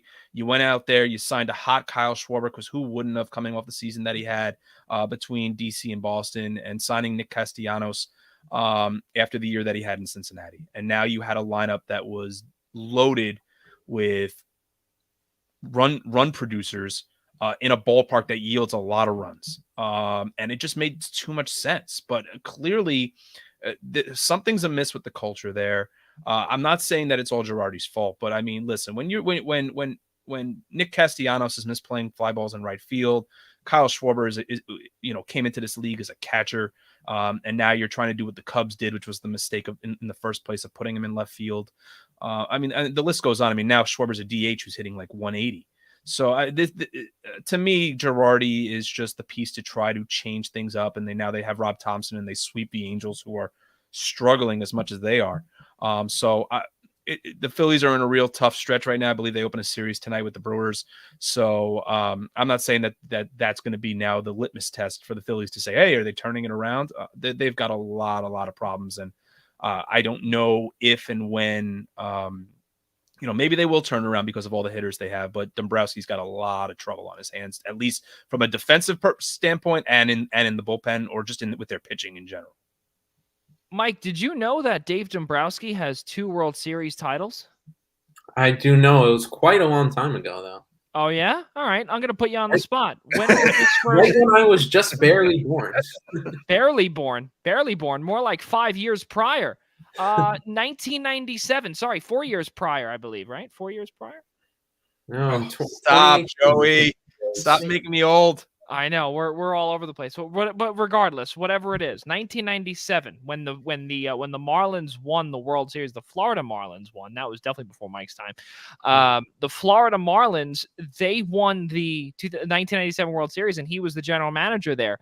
But as Ian did say, setting them ablaze, setting teams ablaze as he goes. It's what he does, and I think now exactly what Ian said. He needed a scapegoat. Joe Girardi was it. yeah, they had a ton of problems. I don't think Joe Girardi was the correct manager there to begin with. Keep in mind, they got him out of television. He was the New York Yankees manager for how many seasons? Till 2017, so 9 years? Mm-hmm. Mike Szabo, your thoughts on the Philadelphia Phillies? Yeah, I just never really believed the hype around this team. The lineup could have gone really well, but I just definitely looked at that pitching staff, and they're definitely going nowhere. Were they third in the division right now? Knew they'd be 11 exactly games back, I think. 11 games back. I mean, my goodness, what a hole to be in. Oh, yeah. Aaron Nola, I think the whole idea of him being the ace, I think, has been totally overblown and overrated the last couple of years. He's Well, just you look at what Zach Wheeler has done. Zach Wheeler's been, and he hasn't been the same. He hasn't replicated his 2021 season thus far. And then, of course, the rotation just, oh my God, it falls off a cliff after that. And the bullpen is really, really bad. Their defense has really been hurt by Harper not being able to play the field. So that's really hurt them. And Castellanos out there, the defense all over the place. Didi, of course, isn't the same as what he used to be. Absolutely. He's hurt, Mike. He's hurt. Now. You can't even keep him on the field. Yeah. It's just really bad all around from the Phillies. Starting from the defense and going down to the pitchers. Well, we do have a couple of fan comments here. Will Ian Schraier like to do the honors there, or sure? If you want to pull him up, our friend Danny O'Reilly has a couple of questions. I start with the second one there, Joey. All right, there we go. Kyle Gibson is a stud. Yeah, he's actually been probably the best pitcher in that rotation, and I'm not sure that, again, just to reiterate about Noel, that's saying much. And then actually I did a little research to find out, to go back up to his first question about Will Thor. Obviously he's referring to Noah Syndergaard, lineup to get the Mets this weekend. And right now Sunday Night Baseball is in Anaheim on Sunday between the Mets and the Angels. And the prospective pitching matchup right now is Cookie Carrasco and Noah Syndergaard. So the answer to your question right now is yes. Wow, that is a big deal. Now, if only the LA Angels were to come out to or to play the Mets out in Citi Field. That would have been something if Thor came back. Well, it might change next year. Remember, the schedules are now going to encompass more widespread interleague scheduling now in 2023. So there's a possibility of it. That would be something else. Guys, let's keep on moving forward here. LP, we do see, thanks, Joey. Happy that the show is back. Yes, LP, we have to get you on one night, get you away from the wife and kids for a couple hours and come on down. We are more than welcome to have you at any point here throughout the summer. Will be tons of fun. Guys, let's get you some sports updates, of course. Right now, or rather just a few moments ago, the Lady Byng Memorial Trophy, who is pretty much the shows or exemplifies the most sportsmanship throughout the National Hockey League. And this year's winner was none other than Winnipeg Jets left winger Kyle Connor. So congratulations to him. Also keep in mind too, in the time that we were gone, John Madden was chosen, I don't want to say chosen to be on the cover, but he was going to be on the cover of Madden 23. And of course, the last time that John Madden was on the cover was way back when Ian was a little boy, when the game was on Nintendo 64. And listen, my original Madden video game, if I'm not mistaken, was Madden 94 for Sega Genesis. Yeah. How about that? Mike's like, what in the world is a Sega Genesis? I have no idea. Oh man, Google it. Mike, listen, I have to ask you this. Even Larry is a video game. If he's as a video game savant, can probably chime in and said you could probably find something for $20 and play some real video games. So. I have to ask you this question, Mike, and we need to have complete silence all around the room. Do you know what an Atari Vision is? Yes, I have. He knows that. He knows that, but doesn't know that the Sega came out like 10 years later. That's great. Unbelievable stuff. If you know what Sonic the Hedgehog is, you would know what Sega is. The Denver Broncos are reportedly going to be sold to the Walmart in Rob Walton for a record $4.5 billion. That is not 100% confirmed yet, but we have seen it all across the web. So that would definitely be something as well. Walmart, and we would probably expect Walmart to be the new title sponsor or the stadium sponsor, the naming rights. Or who Walmart Field. I have to think about that. I mean, hey, listen. Whoa, Sports Authority Field at Mile High, right? Walmart, get your jerseys for discounted rates. I mean, hey, listen, they had that with Sports Authority, and then that all went. Walmart doesn't have the same rate. Listen, what lasted longer, Modell's or Sports Authority? Wow, Modell's actually. Yeah.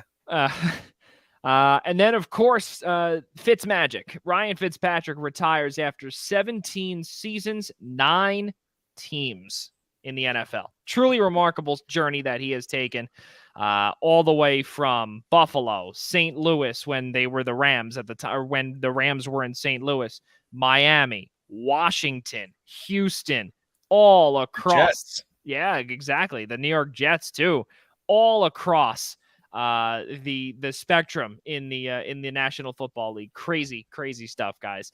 But that does conclude our portion of the show, guys. Let's get us our kudos. Mike, we'll start with you on your kudos.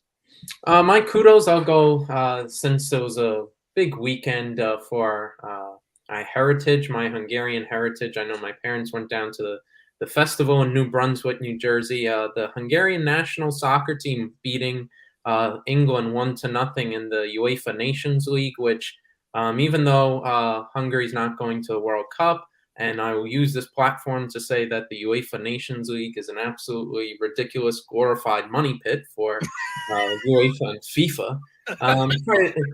Really nice win for Hungary. I think it was, they said, the first time 65 years that they beat England. So that was great, even though it's in a terrible money pit for UEFA. And that competition is just, oh my God, talk all day about how stupid that competition is. But a win's a win. It was a competitive game between the two teams that were fielding their strongest side. So I'll take it. So pretty cool moment there. First win in 65 years over England for them. Ian Schraier, your kudos. Mike, did they run out like this? Did England run out like their C team against Hungary that day, or what? No, it was the main guy. I had to ask. I looked it up. I was like, I love your drops about international soccer. They always get me going. My kudos actually go. We just showed the graphic before, but my kudos go out to Electronic Arts, the creators of the Madden football game, for posthumously putting John Madden on the cover of this year's Madden NFL 23. I think that's fantastic. There will be no Madden curse this year, which is even better. So no one's suffering a season-ending ACL injury a day into training camp. So no, that's definitely not how it's going to happen. But I obviously don't want to make a joke out of it. But I think they're doing a great job. Putting John Madden on the cover. I think that's a fantastic tribute and bid to a legendary head coach, and obviously someone whose face and name has been on that video game now for the better part of 30 plus years. Yeah, really crazy stuff. And of course, my kudos will go to the legend. And again, I'm not a fan, but I have to give credit where credit is due. Rafael Nadal won his 14th French Open title in the sport of tennis, his 22nd career Grand Slam, 2 ahead of Roger Federer and Novak Djokovic, 22 total Grand Slams. And of course, Djokovic and Federer both sit with 20, who at one point they were the all-time leaders. Federer for a long time was the all-time leader in Grand Slams, had beaten Pete Sampras's record of 15. And now Rafa Nadal is looking to potentially go for the calendar slam. He already won the Australian Open early on in January. He won the French Open yesterday. Now he's looking to go to Wimbledon, see what he can do. And then, of course, that concludes out in Queens in Flushing Meadows over at the U.S. Open. But a ankle injury. He's known to have tons of injuries with his knees and now his feet. We'll see if he can get back onto the grass surface and go for career slam number 23. We'll see what happens there. But all good stuff there with our kudos. Ladies and gentlemen, let's keep on rolling here, and we'll get you a couple of thoughts here with what we've got upcoming here for all of us. Make sure before we get to tomorrow's schedule, please be sure to subscribe to the Primetime Rundown by searching the Primetime Rundown on the following platforms: Apple Podcasts, Spotify, iHeartRadio, Odyssey, Google Podcasts. And of course, if you're watching us on the Eastern Observer, please hit that subscribe button wherever that may be on the screen. Of course, tomorrow is the Essential Wrestling Podcast presented to you by ProWrestlingPick'em.com. Tuesday, June 7th at 5 p.m. presented to you by PWP. Our guys, Al Carl, Ryan Joy, John DeConnie, John Smith, and Gary Mehefe bring you all of the latest in the world of wrestling. Of course, as Al brought up earlier, Hell in a Cell they will be talking about. They'll be talking about the NXT In Your House competition, or the set of matches rather, that occurred on Saturday. So that should be a ton of fun there tomorrow starting at 5 p.m. And of course, our show continues on every Monday until August 29th. I don't want to say every Monday, but our summer series from tonight all the way till August 29th. Our next Friday show will come your way later on in September. Please be sure to keep an eye out on that by following us on social media: Twitter, Instagram, and Facebook at Observe Eastern on Twitter, and at the Eastern Observer everywhere else. Ladies and gentlemen, for Ian Schraier, for Mike Szabo, I'm Joey Jarzynka. For all of us here at the Primetime Rundown and the Eastern Observer and the Blackjack Media Group as a whole, we will see you next time.